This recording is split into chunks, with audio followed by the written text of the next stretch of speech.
اعوذ باللہ من الشیطان الرجیم بسم اللہ الرحمن الرحیم ان اللہ وملائکتہ یصلون علی النبی یا ایھا الذین آمنوا صلوا علیہ وسلموا تسلیما اللہم صل علی سیدنا شفیعنا حبیبنا مولانا محمد وبارک وسلم تسلیما کثیرا کثیرا۔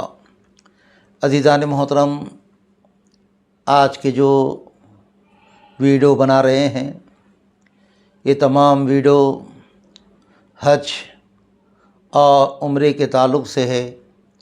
آپ حضرات ضرور بضرور اس ویڈیو کو دیکھیے، جس میں حج کے فرض، حج کے واجبات، حج کے سنتوں کا ذکر کیا جا رہا ہے، اور اس کے بعد عمرے کے فرض، عمرے کے واجبات بھی آپ کو بتائیں گے، اور مدینہ منورہ پیارے نبی صلی اللہ تعالی علیہ وسلم کے روضہ مبارک پر حاضری، اور مدینہ شریف میں کتنی نمازیں پڑھنا ہے، یہ تمام چیزیں آپ کے سامنے بتائیں گے۔ قربانی کے تعلق سے اور قربانی کے مسائل بھی آپ کے سامنے الحمدللہ انشاءاللہ تعالی بتائیں گے۔ آپ حضرات ضرور بضرور اس ویڈیو کو شیئر کیجئے، لائک کیجئے، اور قاضی عبدالرشید صوفی کو سبسکرائب کر لیجئے۔ حج کی فرضیت قرآن مجید سے، وَلِلَّهِ عَلَى النَّاسِ حِجُّ الْبَيْتِ مَنِ اسْتَطَاعَ إِلَيْهِ سَبِيلًا۔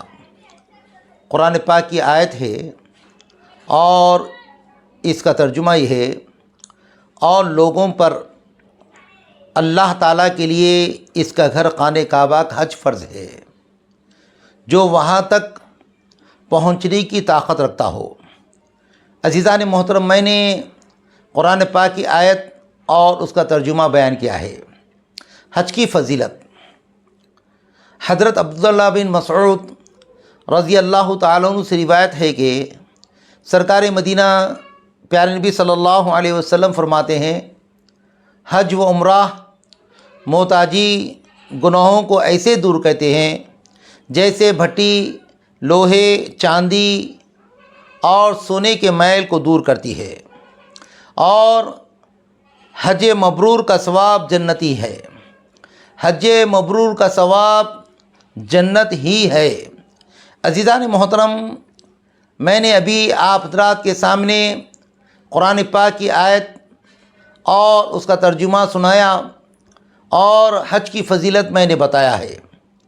استطاعت کے باوجود حج نہ کرنا، حدیث شریف میں ہے، جو بیت اللہ شریف تک پہنچنے کی راستے کا توشہ اور سواری کا مالک ہو، وہ حج نہ کرے۔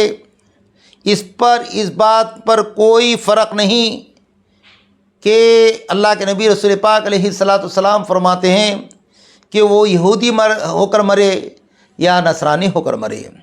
جو صاحب استطاعت رکھتے ہیں، اس کے باوجود حج نہیں کریں گے، تو وہ یہودی یا نصرانی ہو کر مریں گے۔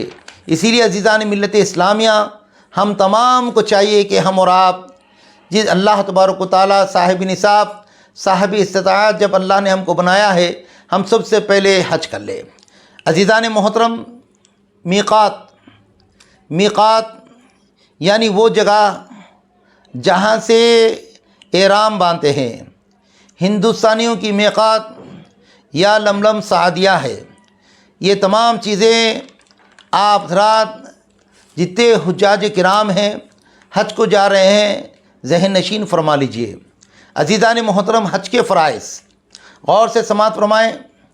حج کے فرائض 3 بتائے گئے اور 6 بتائے گئے۔ حج کے فرائض 3 اور 6 بتائے گئے۔ پہلا فرض احرام باندھنا، اور حج کی نیت کے ساتھ اور تلبیہ پڑھنا۔ پہلا فرض احرام باندھنا، حج کی نیت کے ساتھ اور تلبیہ پڑھنا۔ دوسرا وقوف عرفات، میدان عرفات میں ٹھہرنا۔ تیسرا طواف زیارت۔ چوتھا نیت۔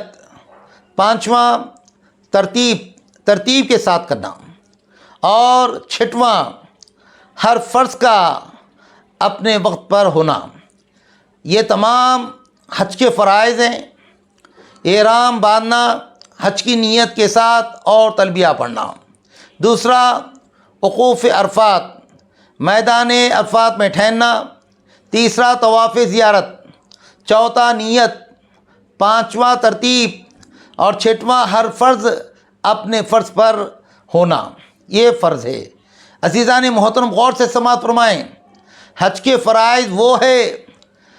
فرائض وہ ہے جس کے چھوڑنے سے حج باطل ہوتا ہے، آپ کا حج نہیں ہوتا، اور آئندہ سال اس کی قضا لازم ہے۔ اس لیے ہمیں چاہیے کہ ہم اور آپ حج کے فرائض پر ذہن نشین فرمائیے۔ کوئی بھی حج کا فرض اگر چھوٹ جائے تو وہ حج نہیں ہوتا، وہ حج باطل ہو جاتا ہے، اور آنے والے سال اس کی قضا لازم ہوتی ہے۔ میں اللہ تعالیٰ سے دعا کرتا ہوں کہ پروردگار عالم، میں نے جو حج کے فرائض بتائے ہیں، اللہ مجھے ہم تمام کو کہنے سے زیادہ عمل کی توفیق عطا فرما۔ انشاءاللہ آنے والی ویڈیوز کے اندر حج کے واجبات اور حج کی سنتوں کا ذکر کیا جائے گا۔